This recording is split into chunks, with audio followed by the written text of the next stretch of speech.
SIR प्रक्रियेला सर्वोच्च न्यायालयाकडून घटनात्मक मान्यता. एसआयआर करण्याचा निवडणूक आयोगाला अधिकार. मुक्त आणि निष्पक्ष निवडणुकांसाठी अचूक मतदार याद्या आवश्यक. कोर्टाचं निरीक्षण. मान्सूनचं आगमन लांबणीवर. केरळमध्ये यंदा 1 जूनच्या सुमारास मान्सून दाखल होणार, तर महाराष्ट्रात 8 ते 10 जून दरम्यान आगमनाचा अंदाज. पुढील काही दिवस तीव्र उष्णतेची लाट कायम राहण्याचा अंदाज. मुंबईत उकाडा वाढला. तापमानाचा पारा 35 ते 37 अंशांवर. हवामान विभागाकडून मुंबई आणि कोकण किनारपट्टीसाठी येलो अलर्ट जारी. सिडको क्षेत्रात 28 मे पासून 10% पाणी कपात होणार. संभाव्य पाणी टंचाई टाळण्याच्या दृष्टीने खबरदारीचा निर्णय. पाणी जपून वापरण्याचं आवाहन.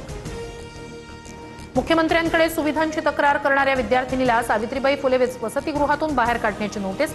TV9 मराठीच्या बातमीनंतर पालकमंत्री बावनकुळे यांचा विद्यार्थिनी आकांक्षा उकेला फोन. वसतिगृह न सोडण्याच्या सूचना.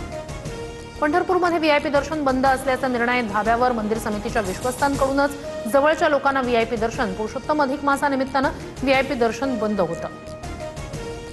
कर्नाटकमध्ये मुख्यमंत्री बदलाची चर्चा. उपमुख्यमंत्री DK शिवकुमार यांच्या नावाचा मुख्यमंत्रीपदासाठी हायकमांडकडून विचार. तर विधानसभेत राहायचं की राज्यसभेत जायचं हा निर्णय मुख्यमंत्री सिद्धरामय्या घेणार. सूत्रांची माहिती.